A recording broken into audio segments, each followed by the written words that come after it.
What's going on, guys? Welcome back to the Football Capital, and we are back for another Premier League review show. I've got the boys on, Steve, the Aussie Gooner, KG in the house, and we've got another special guest making his debut, Latimer's Prime. Mr. Prime, what's going on? I'm good. My team's not good, but I'm good. Thank you guys for having me on. And that's why we have you on. We don't have you on when your team wins. It's when your team loses that we need to make these phone calls. That's in your contract. That's in your contract. But guys, another week of Premier League action. Bit of a double header. We had some midweek games and also on the weekend as well. We'll try to touch on a few of the main ones. I want to start off, Steve. With Man United and Arsenal. Now, I just want to touch a little bit on it, yeah? Me and Steve did do a full review on his channel.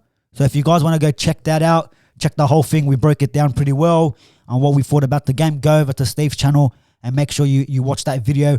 But we'll touch on it a little bit here. Steve, your boys, Arsenal, they were doing not too bad going into that Liverpool game. You guys bounced back against, who was it, Watford?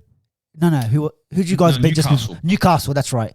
You guys beat Newcastle, and then you came to Old Trafford, thought you guys were going to do something, and Ronaldo and the boys, the Portuguese boys, had other things on their mind. What's happening over there? Right. Bit of Portuguese in between your knees and all that, eh? But look, that game, to be perfectly honest, was so back and forth, it wasn't funny. Let's be honest, the first 15 we came at you guys as Arsenal usually do. Chances from Ben White, that header, that clearance from Rashford. It was a bit back and forth, but we got that goal with ESR De Gea on the deck, and man, we let you guys back into the game, bro. Like, let's be honest. We took the foot off the pedal, and you guys go, fair enough. And of course, we allowed you guys to get back, push us back in our third, and you guys got your goals. We fought back, but in the end of the day, look, that Arsenal team that I saw out against United wasn't at full pelt. There was plenty of issues with that squad. I think the lineup wasn't great. I'm thinking 45 minutes of Partey being Mr. Part-Time. He's starting to shit me. And Aubameyang, I didn't even know he was playing. But then I realised when he got subbed off, I go, oh, that's right. You're my captain. So that's one of them ones. It's one of them ones. Them one there. Yeah. It's like that. But KG, I don't think we really spoke about this game, me and you, not even in the group chat. It's been a busy weekend for maybe both of us. But look, Man United, it was a must-win pretty much for us going into this game, no doubt about that. No matter what, even if it was just, even if it was Crystal Palace that game or Brighton, it was still a must-win, let alone Arsenal. Yeah. We know the rivalry that's, pretty much we've grown up into, the Arsenal-Man United rivalry. This was definitely a must-win. Carrick's first and last game in terms of at Old Trafford at home as the interim or caretaker. Obviously, Ralf Rangnick has come in now, but just in terms of that Arsenal game, just a quick one. How'd you see that? And were you kind of happy with the performance? Obviously, the result was fantastic, but what's your take? Yeah, look, result 3-2, you take it. My general thought is we were the better of two teams that weren't performing very well. Right, it wasn't that high class game. You touched on, we've grown up with the rivalry with Arsenal. Didn't feel like there was much feeling to the game itself. It was quite, it was one of those affairs where the most controversial thing that happened was the goal. And I think that was the only time we spoke about the game. And I was like, yeah, it's a goal. It's a goal. De Gea is soft. He goes down. He's trying to milk a free kick. It doesn't even know it's his own player that's caused it. Ball goes in the back of the net. Look, could you go, oh, yeah, it's not fair play? I'm like, well, if Arsenal had a player down and we were going at the goal, we're not going to stop either. So, there's not much, controversy there. I just thought it was, for me, Borch, more than anything, it was more like, you know what, let's just move on. I just want to get to next week because next week is when our new manager comes in, our next interim manager comes in, and that's really the game where I'm going to start judging the process. This was more of a send-off for Carrick. I'm glad the boys did it for him and we got the result, but yes, must win, But if we had lost, I would have been like, well, it's still a lag effect from Ollie. Yeah. Even just quick touch on that goal with ESR. I think it was too quick. The hair going down the ball by the time but like the whole thing happened too quick for an Arsenal player to stop the ball, or that FIFA fair play bullshit. It literally got cleared out. ESR banged it in. It's a goal, and that's the first thing. Literally, you're right, Kev. We said in the group chat, this should be a goal. Steve, I jumped straight into your chat. Yeah, well, what's going on here? This should be a goal, and they ended up giving that. But Prime, looking at this game, Kev just mentioned there that it was that Man United were probably the best of two poor performances. Do you think that's the case, or do you think it's really, because this is what I believe, that's the level that both teams are at the moment? That performances that Arsenal and United shown is the best we're gonna get in terms of where they've been this season.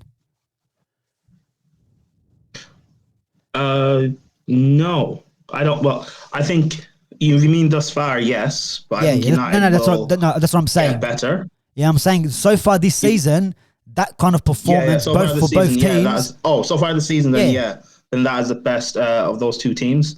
I think, you're right. There probably wasn't much in it. Me going into the game, I didn't expect a high scoring. I thought it'd be 1-0 either side, 2-1 either side, or a draw. I didn't think it would be 3-2, which is because I didn't think Arsenal had that many goals in them, and I didn't think United would ship that many goals either. Like, I'm not gonna lie, but I don't know. It was entertaining from a neutral's perspective. I think the fitness issues from United going forward is something that's going to be addressed. If you're gonna be playing this pressing tempo from Rangnick, your fitness is going to have to improve, because later on in games might be a problem. I think from Arsenal's perspective, going on these mini runs is great, but it's something they're going to have to fix up an issue when they go into big games. Because I don't know what your next big game is. Do you know what's your next big game from Arsenal's perspective? I haven't even looked at these games against Southampton. No, but I mean in terms of the top six, like United or Chelsea or I haven't even looked at. Okay, cool, fair enough. Okay, fair enough. But or you could say Everton. Couldn't you say Everton? Nah, let's not. I'm not even taking the piss. All right, okay. Is this guy on drugs? I think he is, eh? No, but in terms of their next big game, I think the issue needs to be addressed of why they can get beaten so easily. And I know, again, it was 3-2, so it could have gone either way on a different night. But still, you're saying Manchester City, you're saying Chelsea, January 1st. Yeah. And why? You guys, January 1st, you got Manchester City. January 1st, you got Manchester City. Like again, I know it's a thing of, well, these sides are obviously they're better than us, they're title challengers. We're not expected to win, and I hear that. But if other teams competing for that fourth spot, West Ham can put up a fight. Leicester are in poor form, but they could probably put up a fight. Spurs can put up a fight. United, they're also competing for that fourth spot. They can put up a fight. That might be the difference. West Ham getting beating Chelsea or beating Liverpool, whatever, getting that 6 points. That could be the difference of them getting the fourth spot, and say Spurs getting fifth and United getting sixth over you guys. And I think that needs to be addressed in the second half of the season, especially since you guys don't play in Europe, so you have that week's rest to. We've got all that time, prepare. Prime. Yeah, we've got all that time. Look, this squad hasn't got much excuses for fitness. Hear me out here, guys. They're well rested. I think the issues with Arsenal right now lie a little bit in management. It lies in squad selection. I think we're too young on the pitch, so we're going to make mistakes. But the other thing, feel me on this board chair, but our manager is fresh and he's also very young. So he's going to be very naive and he's going to make those mistakes. And unfortunately, at the moment, with, let's say, 70% fresh squad, very young, most Arsenal fans want to see a lot of success, and so do I. But we got to be, like I said it on a podcast, on Insta Live, I said fourth position would be us overachieving and sixth would be where we should be thinking about where we would finish. And I know it sounds horrible from an Arsenal perspective, but look at the amount of new faces we have on that pitch. So we have to, you know what I'm saying? You got to tone it down a bit for me. Like, we can't expect to win the league with a whole new squad. No one even knew who Tavares was before this, or even knew who Takahiro was before these guys were signed. And now they're common names, and they expect brilliant performances from these young guys who are unknowns. So they got to, you know what I'm saying? Am I right, guy? Do you guys feel me on this? Like, come on, tone it down a bit, Relax yourselves. No, I get it. I get what you mean. Yeah. Some good points there. I want to, before we move on and talk about the Crystal Palace and United game, what happened there, I seen a little clip by Troops. Now, Troops was saying something how Arteta is not picking the players Emery put out. And I know Tierney is one of them players, and it's interesting when he was naming the players, half of them are gone, half of them he doesn't play, and Tierney, which is, we thought that, all right, he's coming back from injury, okay, now he's fully fit, but now he's kind of, okay, he might be actually dropped now. What's your take on that, Steve? That's a pretty good call by Troops. I'm like, oh, you know what, got me quite thinking a little bit. Is there something about Emery's players that he doesn't rate? Because I think there's some players from Wenger's time that are still getting the run out. You know what? I saw that as well, and I thought to myself, this is a good point. I looked into it, and he's right. A lot of these players have been moved on. Now, look, I look at Pepe and I look at Tierney, which is pretty much what's left if you think about it. And he's got a point. It's a possibility. But I think Nuno Tavares, he's not a bad player, but he's cost us games. He's cost us goals. And I think for Arteta's well-being, and even if it is an Emery thing, which it may be, and I think you're right that it is, he'll start Tierney, because if he doesn't, we're going to be shambolic on the left when it comes defensively. But I feel him. You know what? I'm actually with Troops on this one. I think he's doing it, man. Because seriously, Pepe on the bench, start Nketiah, chuck Nketiah on. Pepe on the bench, better player than Nketiah, and he subs Nketiah and leaves Pepe on the bench. And Nketiah hasn't even signed a contract. Yeah. So that's why I thought, come on, bro. But yeah, it's interesting. Yeah, but then in the other side of things, if we're talking about Emery's players, what Emery brought in, from my memory, Leno, he's not playing well anymore, but he brought in Socrates. Yeah, exactly. But he brought in Socrates, I think, who was finished. He brought in Lichtsteiner. Yeah, but is that about it? No, Guendouzi, Torreira, them players were decent. Guendouzi, Torreira. Okay, yeah, that's it. Yeah, Kolasinac, is he one? Yeah. No, Kolasinac was Arsene Wenger. Yeah, but still, when you look at even Saliba, who was Saliba's player? Was that Arteta, or Arteta just came in? No, I think because he didn't play him at all. Because Arteta came in and he didn't play him at all. I think he shipped him out. Bro, I think you're right. I think he was. I think he may be. Look, correct me if I'm wrong, guys. Comments below. I might be wrong. I don't know at all. I think you're right, Bullshit. I think that was an Emery signing. So all these players didn't even get a chance, bro. Saliba never got a chance, bro, but he's killing it. Bits in France. That's the thing. But it will be interesting to see what your lineup is tomorrow morning. And by the time people watch this, the Arsenal-Everton game will be over, so we'll have a result there. But that's a good take. But look, let's quickly touch on Manchester United, Crystal Palace. Look, Palace, bit of a shaky start at the start of the Premier League. Now they've kind of picked up a little bit of form. Vieira's got him playing a certain way. They're very hard to beat as well. But Kev, new manager has come in. He's literally had maybe 1.5 days to train. From what I can see, I've seen a little bit of his tactics and style and philosophy in the Arsenal game. But what are you saying to me in this one? Because you've been telling me this off the ball movement for a very long time now. You're saying who's running, who's doing what, and I've been criticizing the players. I've been every week What's the plan? What's the plan? What's the plan? Yeah, we're honestly, Butch, like watching that game, we bossed it, man. That was the first time I could sit there as a United fan and go, we've got control of this game. Like, we are suffocating the shit out of Crystal Palace. They can't touch the ball. They can't put 3 passes together. Look, they had their odd chance here and there, and, they had one with probably Jordan Ayew, 75th minute odd, something like that. But, like, other than that, there was an odd chance here and there. It was a header, but it was fucking in the middle of nowhere. Yeah.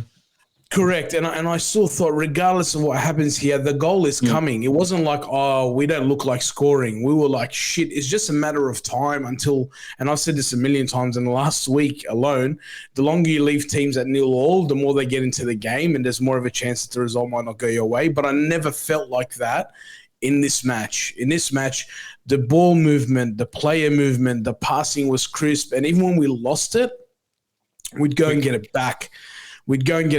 You saw Ronaldo in the 94th minute. He could barely keep the ball at his feet. That's how spent he was. He was spent. He was gone. That's somebody who I respect as one of the best players in the world, Ronaldo, who was struggling. He was struggling, but that's what it took to get the result. And, out of all people, I think just to shit on everyone's parade had to be Fred to score the goal, right? Yeah. And I was happy for him, honestly, to see him score, see him celebrate. Him and Tellez celebrated together. They did that little dance thing. I was just like, oh, this is the United that I want to see, not so much because the new manager, a winning United, a dominant display United. That's what I want to see. I enjoyed every minute of that game. Prime, I'll throw it over to you. I don't know how much you watched of this game, but what are your thoughts on the new manager coming in and the performance against Palace? From the little highlights that I saw, again, dominant. I think you're now, I'm not going to say lucky or fortunate because it's what the schedules are, but you've got this run of games against, in theory, lesser sides where you can pick up a bit of a run and pick up confidence. He can bed in the sort of style and you can, get used to it, etc., etc. I think having the likes of Fred and McTominay, I know you guys the fan base don't like them, but what they do, the energy that they bring to your side, especially since you don't have a DM to put in Pogba, Van de Beek and all of that, the energy that they bring in is actually quite important and does actually suit this sort of style of play, which is, again, good for you guys. Dalot's playing well, Tellez is playing well. I just continue this sort of form, and again, there's no reason why you guys shouldn't finish in 4th. Maybe you guys can pick up a trophy in the FA Cup. I don't think you guys can win or it doesn't look like you guys will win the Champions League because I just think there are better teams, better coach teams. But yeah, in terms of the rest of the season, there's no reason why you can't finish off brightly. Steve, Crystal Palace United. Stranglehold. Vieira's side is always a side that always come back and get you a draw. They don't lose, they draw. And, dude, there was only 2 chances. I watched this game and go, this is what, Ayew and Benteke's header over the bar. They had nothing. I watched Ronaldo put a ball into Bruno. If it was maybe just a little bit lower, that was 1-0 already. Yeah. There were chances being created and they were quick. That's what I liked about this game. I'm not a United supporter. I can't stand them, but I got to give them credit. It was quick play. It was just, boom, 1 pass, 2 pass, third passes are going to be a cross in or a shot. You know what I mean? And that's what I was seeing a little bit of. And I'm like, Jesus, this is quick. And the other thing, and I think, KG, you were saying it, quick to get the ball back.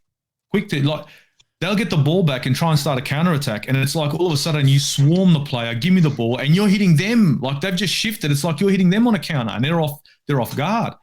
To be honest, I know it's Crystal Palace. They're not a pushover team.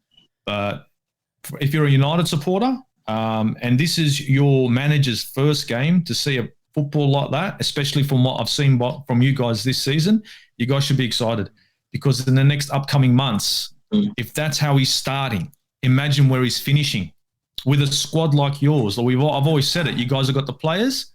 They just need someone to turn them into a team. And it looks like you're turning into a team, buddy. Yeah, 100%. And Prime was, go on, Kev, go on there.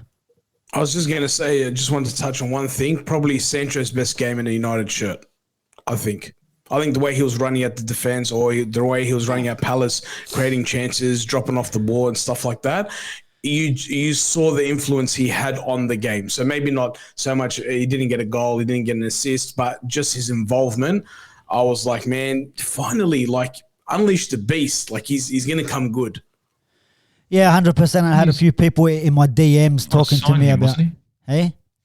Wasn't he trying to sign Sancho at one stage, this fella? Yeah, when he was at City, and he wanted him at Leipzig. So he was only 17 at the time. So now he gets him, huh? So now he gets him. About time. Yeah, talking about Man United trying to sign this guy for 2 years. This guy's fucking for 5. But yeah, look, with the whole Sancho thing, I had some people try to tell me that he's a flop in the last couple of weeks. And I'm like, listen, the poor kid hasn't really got the minutes under Oli. 5 minutes here, half an hour here. What's he meant to do? And especially when the whole team isn't performing to a standard, not to bare minimum, half the team wasn't even performing. What do you want Sancho to do? You can speak about the price tag all you want, but when the whole team is not performing, when he's not getting the ball or he's played out of position, what do you want the kid to do? All of a sudden, everyone, like I said, like what Kevin was saying, if you look at what he does for us and what we needed him for, you look at United the last couple of seasons, and you're like, everyone that's played out on the right, if you look at the average positioning, they're always coming back into the center. Pereira, Mata, Lingard, Greenwood, all these players are always coming back into their central positions, even at Rashford at times, because Greenwood and Rashford when Rashford came in, he was playing in that 9 role. So they naturally gravitate back into the center of the field. And we had no one as an outlet on the right-hand side. And if you look at Sancho's, some of the games that he's been playing, he hugs the touchline. And what happens? Drags players over. Bruno's free in the middle. Like that, the one against Villarreal, or it might have been Villarreal or Atalanta, where Maguire scored the goal. Sancho is all the way hugging the touchline, where players now have to drag all the way across, which leaves Fred, McTominay, or whoever in the center free. There's 2 doubling up on Ronaldo, and now you got someone in the back post that's free in Maguire, all right, because he was from a corner. But this is what's been happening in the last couple of games and we're looking at against Arsenal. Same thing. Out on the literally. All right, he was on the left hand side, hugging the sideline, but he has 2 players coming into him. Splits the defense, plays the ball through to Fred. Fred assists Bruno, and then for the penalty, almost the same thing. So people need to look at what he does for us when he's on the ball and maybe off the ball as well, dragging players out instead of the goals and assists, because like it's not all about that all the time. I think people have forgotten what a winger is. I like for me going into the season, I did say he would be a flop, not based necessarily on his performances, because I know first season into the Prem, sometimes it's an adaptation period for some players, so I don't put that against them. But based on the hype and expectation from United fans and rivals, again, United chasing him for a year, and the whole thing of how much chances he creates. Apparently, he, the highest creative English player, creates more chances than like Messi and whatever. All this like stats and propaganda and whatever. There's no way anyone can live up to that in that first season, especially if it's under Oli and he's a terrible coach and everything, and this is a bad team. Yeah, but Bruno did. I just said he would be a flop based on expectations. Yeah, but Bruno did. So Bruno came into the Prem and replicated. But they were saying Bruno didn't have the expectations. Yeah, well, yes, he did, because he came in and they're like, is he going to put up the same numbers? Not this high from the get-go. Yeah. Not this. No, but Bruno didn't have this sort of hype coming in. Yeah, I agree with him. I know what he's saying. I don't think he came with the hype that Sancho came with. Yeah, okay, but the hype. Chasing him. Yeah. Yeah, and again, I'm not saying Sancho's a bad player either as well. I didn't say he would flop based on him performing bad, just based on like the high expectations everyone had. I didn't think he would meet it in the first season again, because he is young and he hasn't played English football before. It is a tough thing to adapt to. And he is playing well now, but come the end of the season, would he have met up to the expectations United fans and rivals had of him? I don't know. And again, that's, you can say, team problem, part of what he had under Ollie and all of that, which is, I do hear that as well. But that's part of the flopness. That's not a word. Yeah, but the thing is, I think you gotta. There's got to be a better choice of word there, because flop. You're calling someone of, like, we can say the same thing. We can say the same thing about Lukaku at the moment. Oh, he's flopped it. He's come back and he's flopped it. Fair. But if you look in context, if you look at it, and Prime, we spoke about Lukaku and he's flopping in the big games. But then let's analyze his game in the big games, where he drags two players out, and Ziyech and all the other players around him, Mason Mount, are doing the job and scoring the goals, because Lukaku plays a pivotal role by taking 2, even 3 maybe defenders out of the way. So these are the things you got to look at. So that's what I think Sancho is doing at the moment. These last couple of games that he's played, off the ball, on the ball, what he's doing. You can say that, he came in with a hype. Of course, any player comes in with this hype. I mean, I'm still trying to see where Saul Niguez is. He was hyped up. He's nowhere to be seen. But that's not his fault. It's because Tuchel is now not playing him at all. I don't know if it's injury. I don't know what it is. And that's why I said it was context with Sancho. But you can't just say now. I know he's not a bad player, and he is now performing well. Like, so, what I've said is not anything about him. It's like the context around everything. But again, I get what you mean. The hype and all. He will play an important. I get you. The thing is, people are forgetting what kind of a player, what kind of, when you're playing a wing role, everyone expects people cutting, goal, cutting, goal. A winger is more than just cutting in and scoring a goal. And that's the thing with Sancho and most out-and-out wingers. They're either going to come in and put a cross in, they're either going to, like you said, drag players out. Look at Martinelli, right? And I'm not comparing the two for quality, right? I'm not comparing the two for quality, but if you're looking at Arsenal game, right? He was on the far... He was almost at the flag, right? And he dragged out your defenders, got the ball out to Odegaard, and then cut back in again. Yep. And it's stupid. It's stuff like that a winger can do. It's not just a winger isn't. I think most people have got it mistaken that a winger is Alexis Sanchez. You know what I mean? He's just going to come in. He's going to get a goal. He's never going to put a cross in. If Sancho's the kind of player who can hurt you with just putting the ball in the right place, and if he doesn't score 10 goals in the Premier League but keeps on assisting them one after the other, you're telling me he's not as dangerous? He's actually more dangerous if he's going to cause trouble. He's more dangerous if he picks out a player. If he can only score 1 goal a game, wow, good for you. But imagine if he can assist 2 or 3.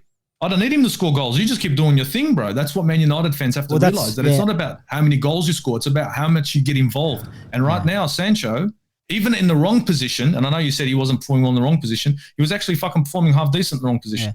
Yeah. Lukaku, he's another player who's defensively, no one looks at him as a defender. Have you seen what he does? What kind of defensive work Lukaku does? Lukaku, I'm telling you, when he's defending a corner and that, he does a lot of work in that box. People have to look at that. So that's why I think people have to stop on the flop shit. Oh, he's not scoring 20 goals. Relax. Look at what he does for the team. Sorry to cut you off, guys. Sorry, I just went on a rant.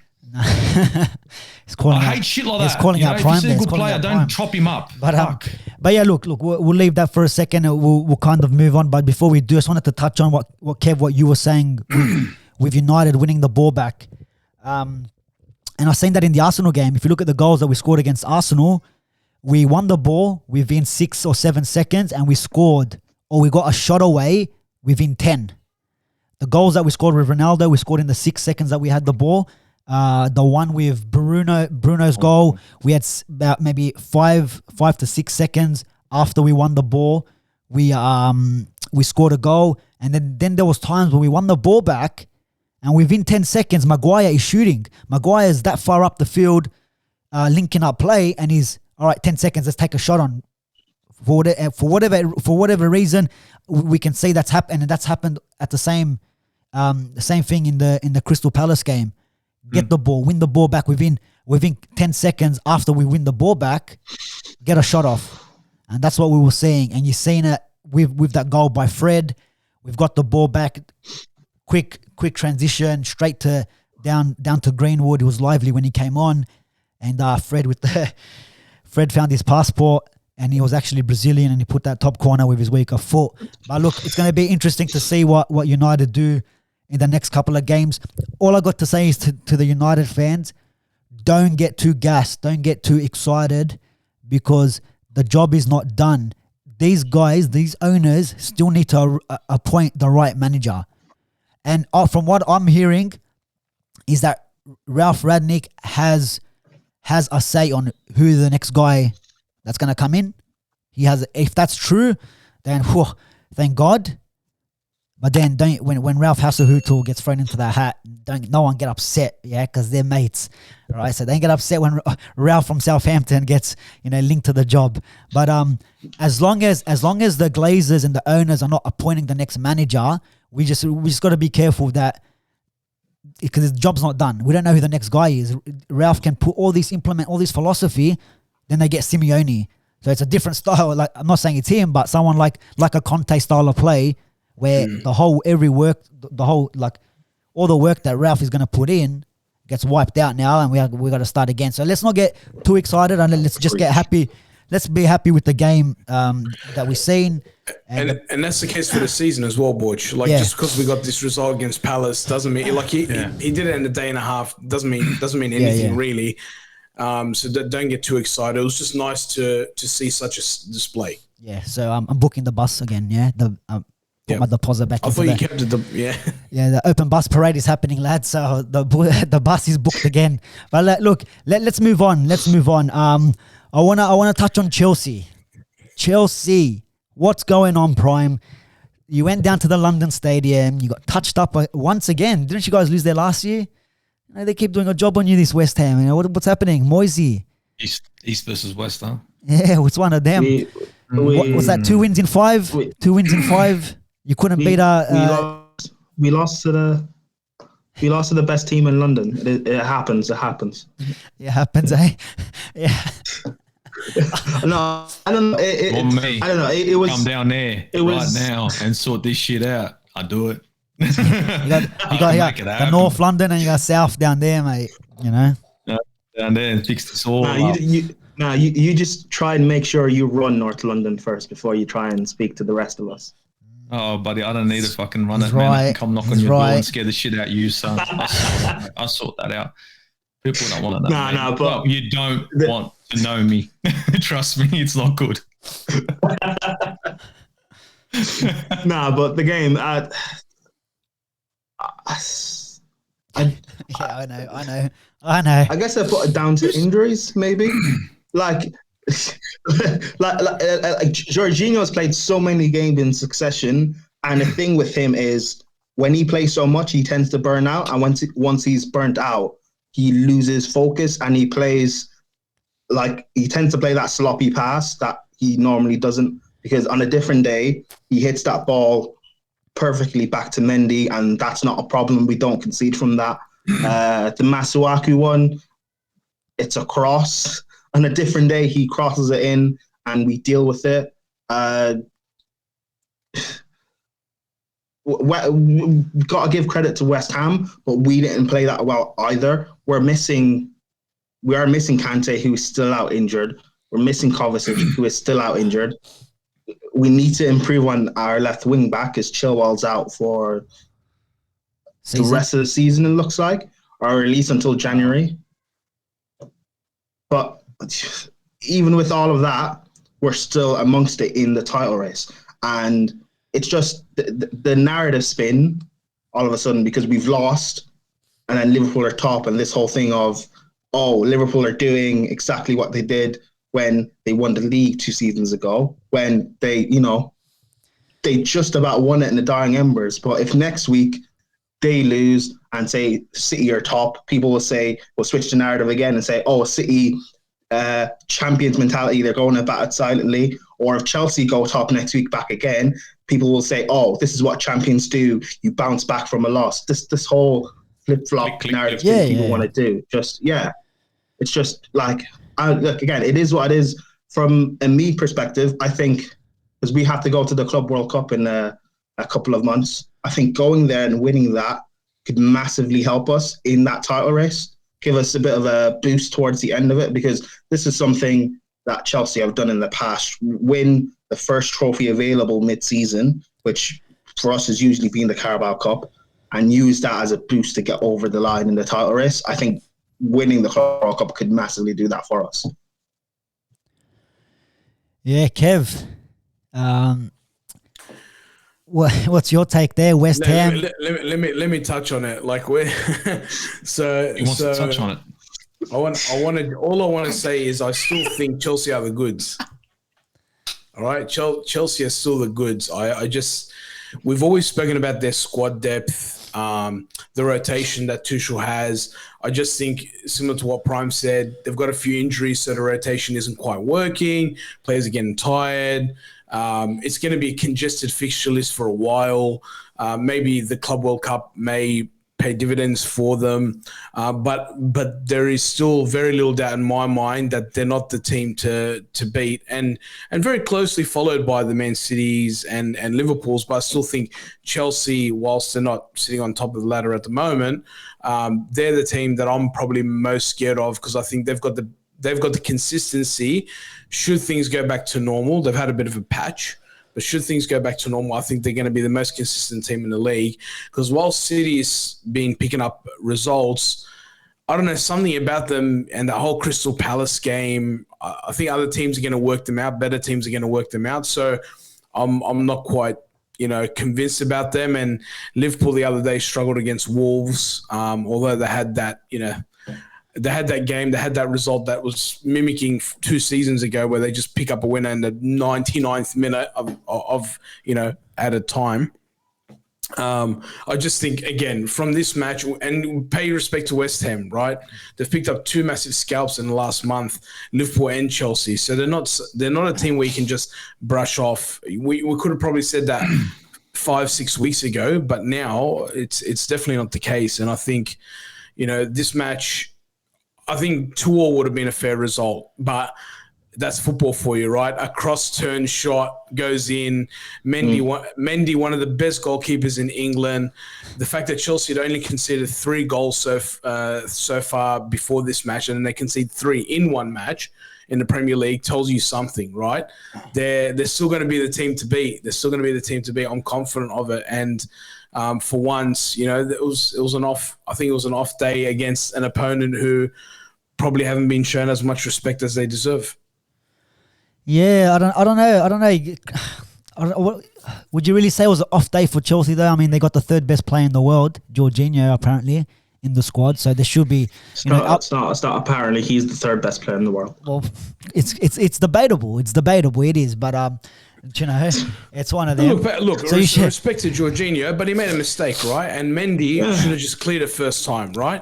Yeah. There's plenty of places on the pitch where you get rid of that ball. You either send it down the line, or you send it out, or you send it for a corner. You send it anywhere, right? You just don't do what you did. Yeah, but brain snap happens. Yeah, but it happens. It's happened now too many times, bro, with Jorginho. And I'm not just singling him out in the Chelsea games. Look at pivotal moments for Italy, where it's a penalty to take you into the World Cup, and you miss twice, not just once, twice. Last week, what happened against? They're missing Kante and they're missing Kovacic. So what do you do? Like, okay, so against United, he gave us the goal against United. Against. Yeah, but he has to play. There's nobody. Who else are you going to put? But he's also injured. He's also playing injured. So whose fault's that then?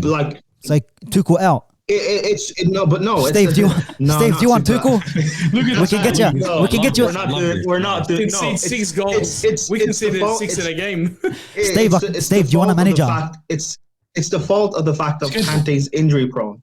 Like, we've got injured players. Like, what else can we do? Look, Jorginho has to play. Unfortunately, I don't like that. There's no reserves. There's no under 21s. There's no anyone in the reserves that you can pick up. Where's Sal Niguez? Where's Sal Niguez? No. Dude, he plays 2 45-minute games. Yeah, but it doesn't matter. He has shockers. Yeah, but not so. No. But trust me, there's a lot of people online, like even saying to strip him from this captaincy. He's not even club captain, so why is he even captain? A lot of Chelsea fans. He's vice captain, yeah. Yeah, a lot of fans want Jorginho to be dropped because his performances haven't been great, and it's not just for their moments. Who's the actual captain? Our actual captain is Aspi. Okay. And he's injured? For a while. No, he's just on the bench. Can't even get a game. But Steve, I'm trying to get you a manager here, Steve. That's why I'm saying Tuchel out. I'm trying to shift him up north. My fantasy league. I'm trying to. No, it's not too good. No, look, the Chelsea fans are onto Jorginho. Yeah. Have hated him from the first moment he came to Chelsea. they just don't like him because he's not the traditional. Sounds like someone we what know. you think. He's not. Well, Jorginho's better than Pogba. He's better than Pogba, but yeah, he's not the traditional. What you think of what a DM is. He's not Makelele. He's not Obi Mikel. He's not Vieira. He's not Keane. And because he's not Kante. big, Kante's not even a DM. So, that's the thing. People think he's stolen Kante's spot and stuff he's not a DM. He's a deep-lying playmaker. He likes to control and dictate the tempo of the game, but because they don't like that, they're always onto him. And I don't know. I just find it annoying. It's enough is enough already. What more does this guy have to do to prove, at least to Chelsea fans, that he is good? I'm not saying amazing. Fuck. Yeah, well, if a certain Pogba can win a Champions League, it's different. But we've won a Champions League. You gonna drink that Red Bull? I think you need now. Hey, You better drink that Red Bull. I'm Drink sponsored. that I'm sponsored. This is the calm before the storm. It's coming. I'm ready to wrap Pogba up and ship him away for Christmas. So whoever wants him, just come knocking. So I don't care if I'll take him. you want him? You want him? Yeah, I think a world-class manager in Tuchel. But no. Hold on. We'll give you Pogba. You give us Tuchel because we need an assistant. And we need a second No, but you charge. have a we need a 2IC. Yeah, but we need a 2IC. Yeah, but we need a 2IC. It's fine. Yeah, 2IC. Second in charge. You have Tuchel's dad. Yeah, we do. And Klopp's dad. You have. And Klopp's dad. Exactly. You have the Godfather. You're fine. We are fine. We're going to win the league. Look, we'll and the give you Champions Pogba. League. You give us Kante. One Frenchie for another. Kante's injury prone. You can have him. We'll take him. Pogba doesn't show up. You can take him. Pogba's been injured, suspended, on holiday. Every time his hair changes colour, but so guaranteed that. So 100% record at the barbershop, 100% record to get a haircut. On the field, different story. But look, we've got to give credit to West Ham, yeah? I mean, just a quick disclaimer. West Ham have not bet United in the league, yeah? So don't give me Culling Cup rubbish. You know who I'm talking to, right? So in the league, you haven't. You had a chance with Noble to win, to get a draw, not even a win, and you fluffed it. But look, you have to give him credit. Moyes, what he's done this season at West Ham, keeping him up there in the top 4, top 3. They've been bouncing up and down that area. European spots. Will be interesting to see if they can stay there and stay there pretty much the whole season. If they can jag a spot maybe towards the end. I mean, United, Arsenal, Spurs, we're all looking at each other saying, oh, who's going to get the 4? I think West Ham at the moment, what are we, 14 games in, and we got to start saying, hey, these are the guys that we have to really be looking at as well.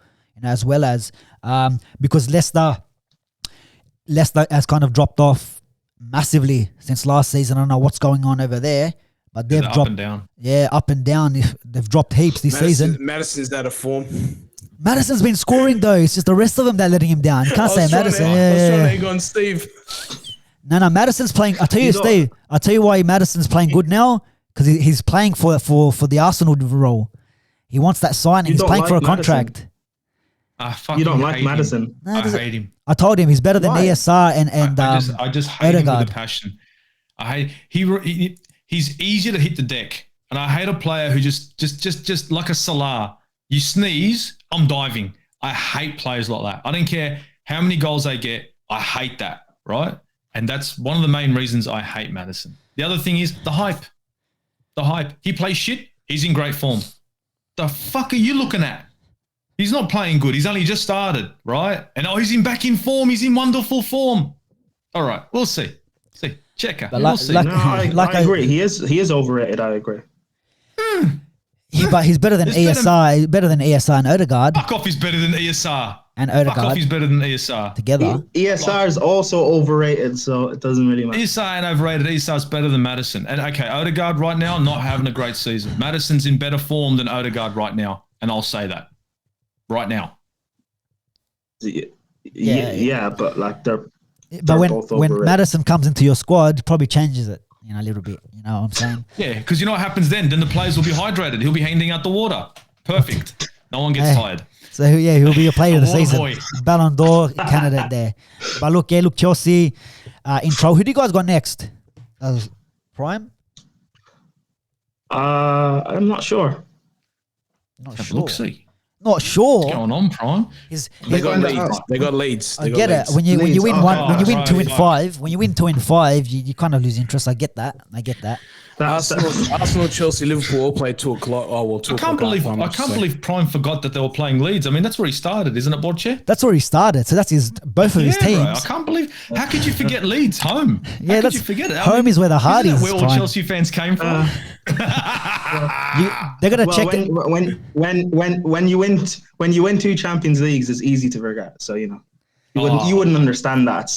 But No, I wouldn't. I got no idea about Champions League. I just know that I've been following Arsenal, most Arsenal supporters from the get go. We don't just chop and change from team to team. It's all right. Next week you'll be a City supporter. It's all right. You gotta check. You gotta check the Champions League. Then maybe. Yeah, it's it, man. You just keep switching teams like phones, bro. Just like that. You don't even. Yeah, it's all good, bro. It's all good. Next game. What's the next game? No idea. Why? Because I was watching City. He ain't wearing a jersey now because he didn't know he didn't know what to wear. He was thinking, should I wear my Chelsea jersey, my City jersey, my Leeds jersey? Almost like me. All, bro. Almost like me. No idea. Although I'm getting sponsored and You just been sponsored by Red Bull, bro. You got to do it, man. Isn't the F1? The F1 was last week. Bro. You want your money. The F1 was last week, so we're kind of switching over to there. Wow. But yeah, Prime. He's got his Leeds membership in the other pocket, so it's one of them. But look, let's go on. Respect Bielsa, so yeah. Oh, you can have him. He's got it ready. He's got it ready. But I'll take him. Liverpool, guys, let's move over to Liverpool. Just when you think, these guys, here we go, they're gonna drop points to a team that Kev hates with a passion. Probably hates Wolves more than Liverpool now after that one game. Hey, one player. Jimenez. Headband. Anyways, Liverpool. Address this. All right, Kev. Why don't you like Jimenez? Kev had 2,000. Yeah, Kev had $2,000. Kev had $2,000 on the Wolves Brentford game, and he had both teams to get a yellow card, and he had Jimenez to get a shot on target, and the whole team didn't get a shot on target. They had 0 shots on target, and not only that, but he missed a header from 6 yards out in the 86th minute to just hit it on target. I don't care if he scored or not. But anyway, he's dead to me. So they play with 10 men every week. As far as I'm concerned. There you go. So we're going to start a GoFundMe page to try and give Kev the $2,000. Guys, it's a sad situation at the moment. If so we can do please, it, I'll put it on something else so we can share the proceeds. Yeah, so hit the link below. Donate to We Feel Sorry for Kev Foundation. And football capital Christmas party needs a bit of a fund. We're also giving away a raffle, Raul Jimenez jersey signed by both Kev and Raul Jimenez. So make sure. And I got the handshake, Yeah. But there we go. But look, Liverpool guys, like Prime, like you mentioned before, everyone's kind of been saying that looking like they're in that form where the year they won the league. Going out, smacking teams up 4-0, 5-0, 3-0, and then leaving it late and getting that 1-0 in the 94th, 95th, 96th minute. At the end of the day, it's all 3 points, no matter how you get it and when you get it. Liverpool keeping pace. It was very important that they did win because Chelsea dropped points. City still winning. So it was especially a team against Wolves where they've been really completely dropped off, like very up and down. If they're one of the teams that are up and down, it's them. You don't know which Wolves are going to show up. But Liverpool guys, what are your thoughts? Is this the same Liverpool that is performing to win the league, or do you think once January comes, African Cup of Nations, if they get one or more injuries, that then they could be in trouble? Because this is what we said last time. We said all they need is one injury.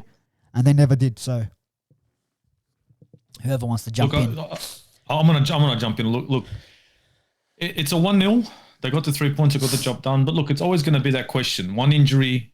Van Dijk's out. What's going to happen to Liverpool? I think everyone knows that if Van Dijk's out, we all know what's going to happen to Liverpool.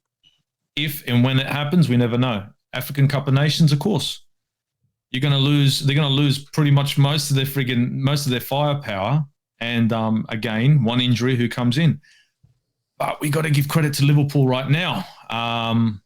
high flyers, scoring goals for fun, taking teams out one by one. It doesn't matter who it is all of a sudden. And they're getting the job done, even if it's late in the game.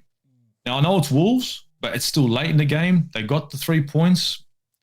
We got to give them credit. They stuck it out, right? They were usually a team that's going to score 4 goals, and today they were happy with 1.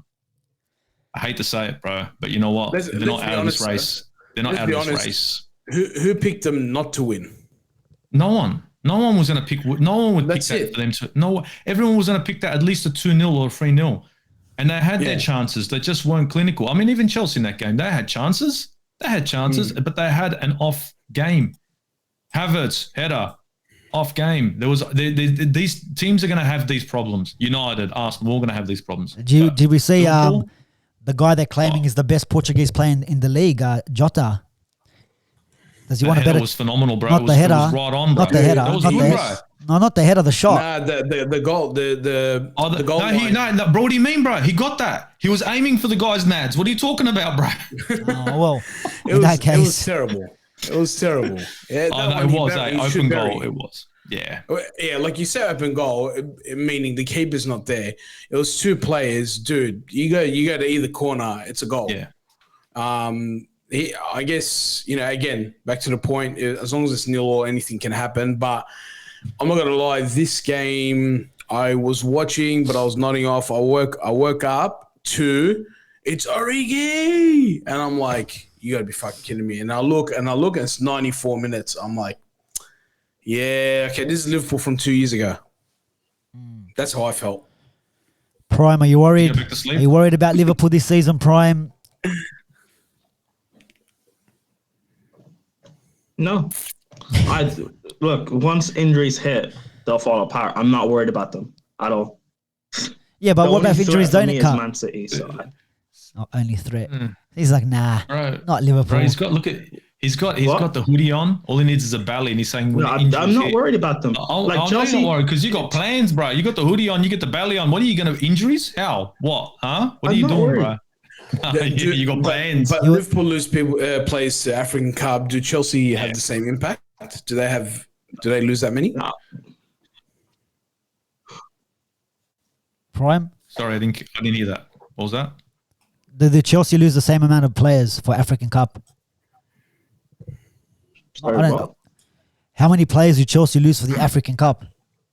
I wouldn't think many. Your keeper? What you guys said? Is it just your keeper? Mendy and Ziyech, only 2. Oh yeah, Ziyech, Moroccan, right? Ziyech's good in the end. But still, you got. I'm sorry, can you guys hear me? Yeah, we can. Yeah, only 2. We can. I think it's not a problem. You mentioned Liverpool and the Scouts is already after your internet connection. That's what's happening. I don't know. You're a bit of a delay, mate. I know the UK is 11 hours behind. We understand. No, but I'm saying, I'm saying they're gonna get injuries and they'll no longer be able to sustain this title challenge. It's going to happen. I can see it happening. Van Dijk, he just came back from a long-term injury. One little, big challenge on him, and he's gone. Matip's injury prone. Gomez is injury prone. Konate is injury prone. Keita's injury prone. They can't just be relying on Mo Salah all the time. Something's going to happen this season. So, yeah. That's the thing is, that's what we were saying last time. Buts and maybes. That's what we were saying last time when they came through. But yeah, with this African Cup of Nations, it's going to be interesting to see because what are they gonna? Are they who they? Is that Origi that they're starting? Is that who also they got to start in? But they might reinforce in January, right?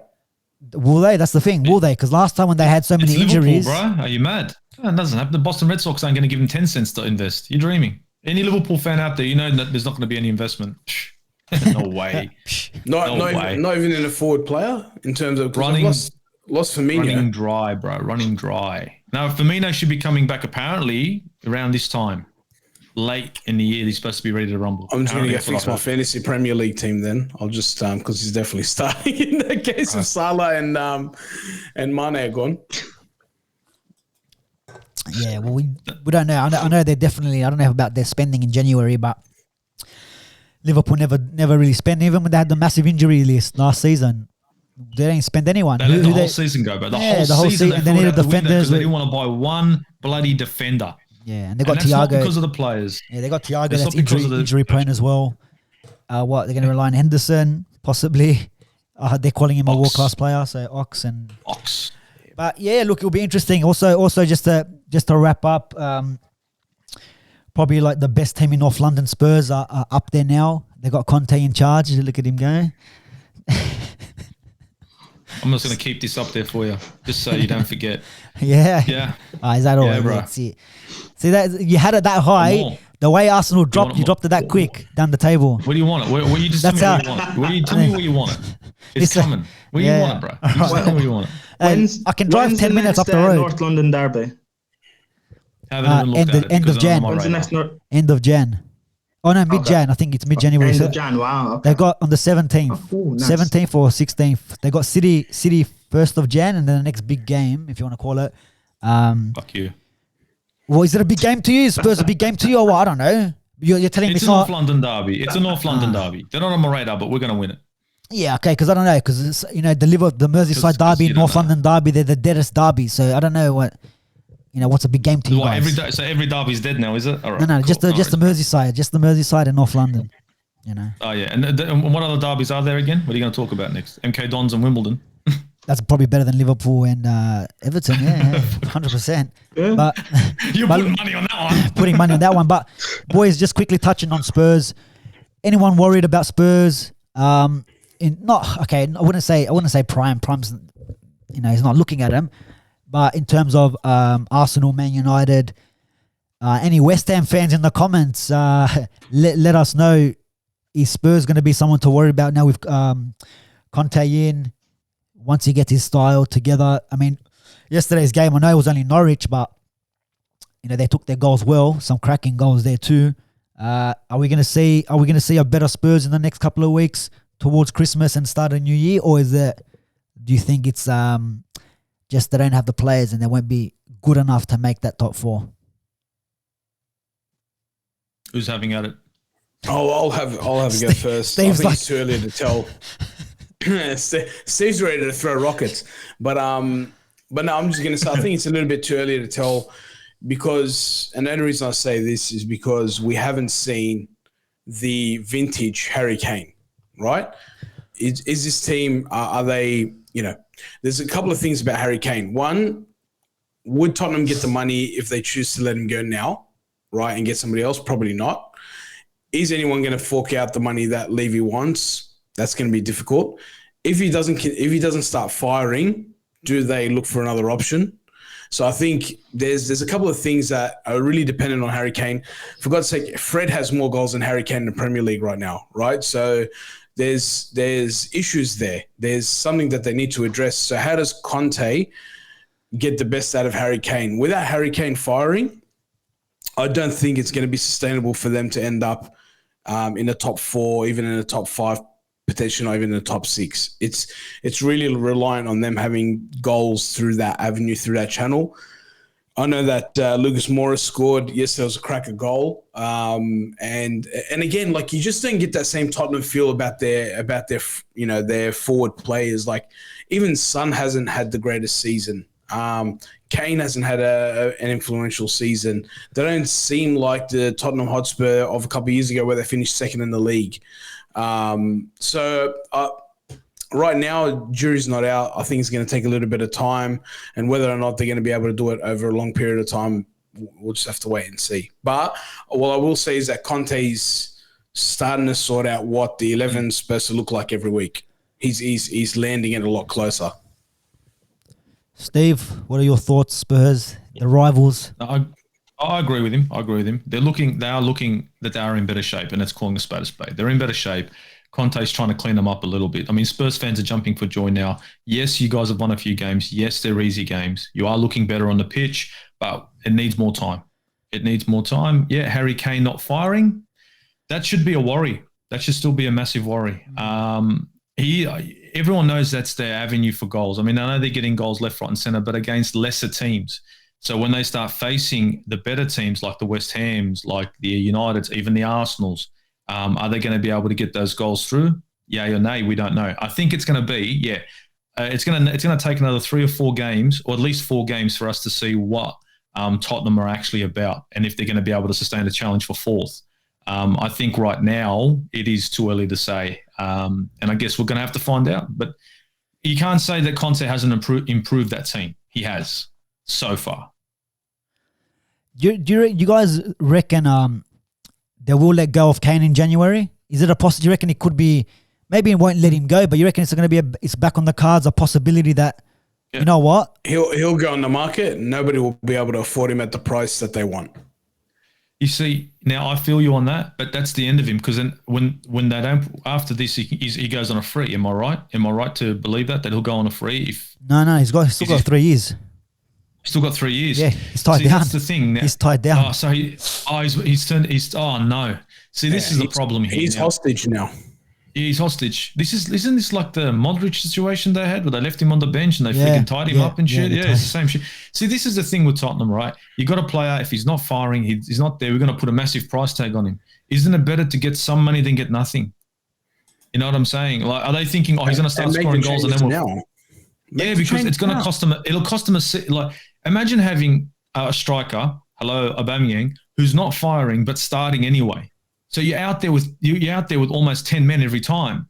So in order to make money, you put him out there so that way he can perform and you can boost his price up, but it's going to cost you a season.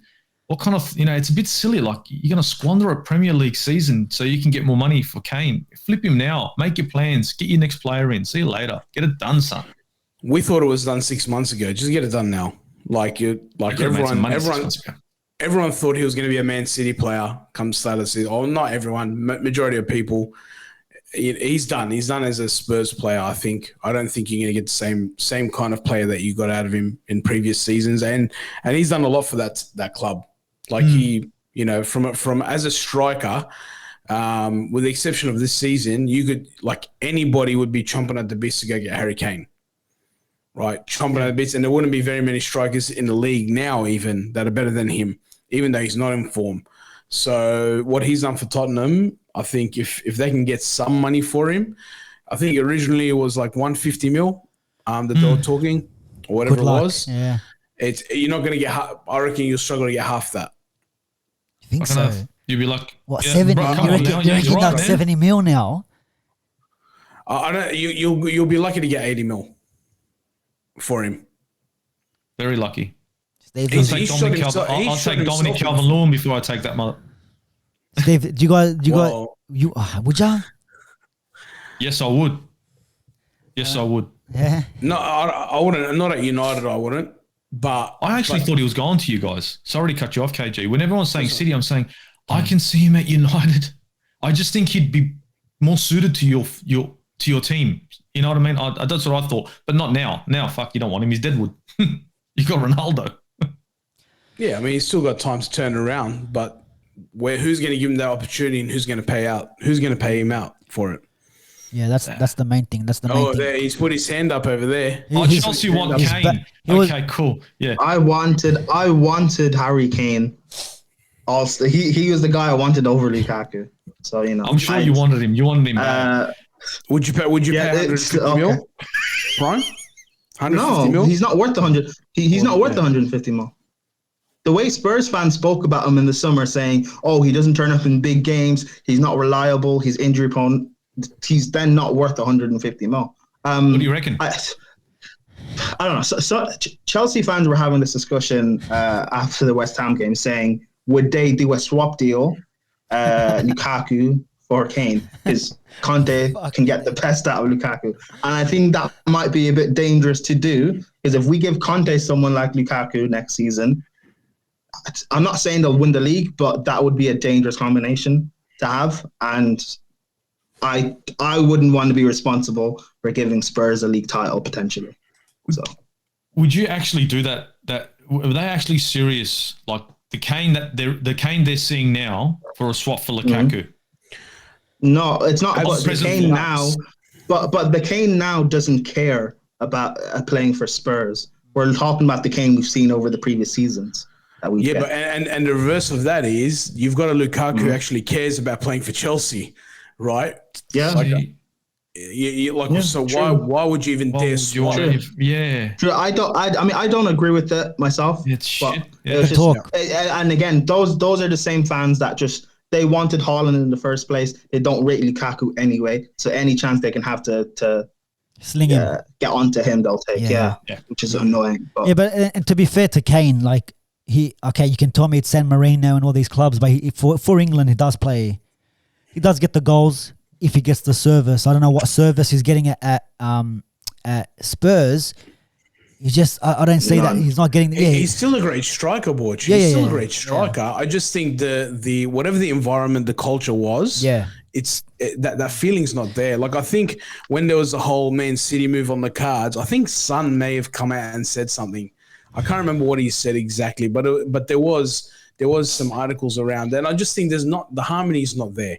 So whether he goes to Chelsea, he can go anywhere really. Like when you said, "Hey, I've got Harry Kane for you, will you take him?" Yeah, you take him on the right condition, the right price.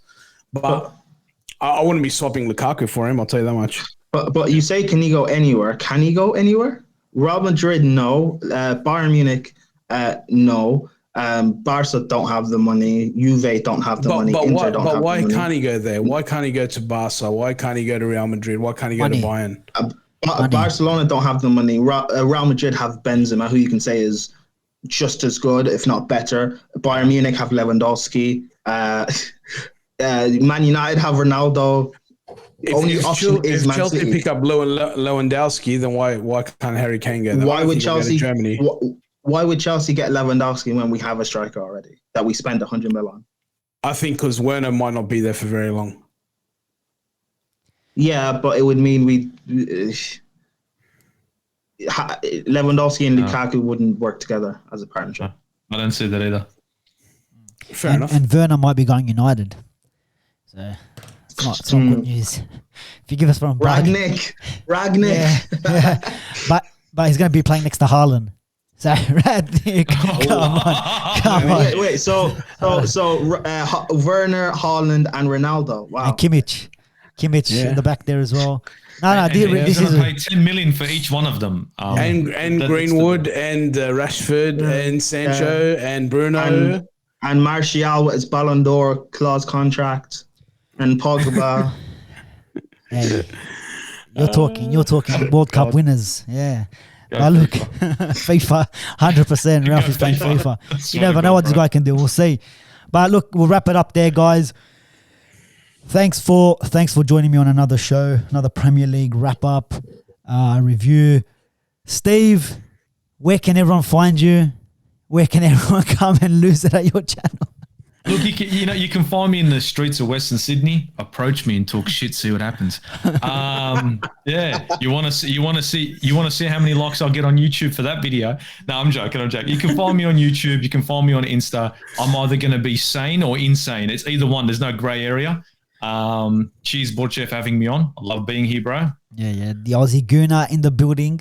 KG, you're all over the place, mate. You're breaking contracts. Hey, I've just done my debut on the Aussie Gooner channel as well. So Aussie Gooner, you can find me on the Football Capital. You can find me on RBTV. You can find me on the streets of Western Sydney, standing with Steve. But all over the shop, wherever there's football, I'm there. And Prime, where can everyone find you? Yeah, you can catch me on the Football Terrace. On the First XI and on Twitter because I use that like a lot. Those are my socials down below. Yep. Thank you guys for having me on the Football Capital. My debut. No I enjoyed it. Yeah, Not the best game, but I enjoyed it. Like I said, you only come on when you lose, yeah. And you forgot to mention they can also find you at Ellen Road. You forgot to mention that one in there. Ellen Road, yeah. Don't forget that one. Yeah. No, but Prime, thanks for jumping on. I know it's an early morning there in the UK, if I'm not mistaken. Yeah. You can find me, I'm not on the streets of Western Sydney. I'll be on the footpath. I'm a little bit safer than these two here. You know what I mean? So, and also at the Football Capital, guys. Make sure you like, share, subscribe, and we'll catch you on the next one. Take care.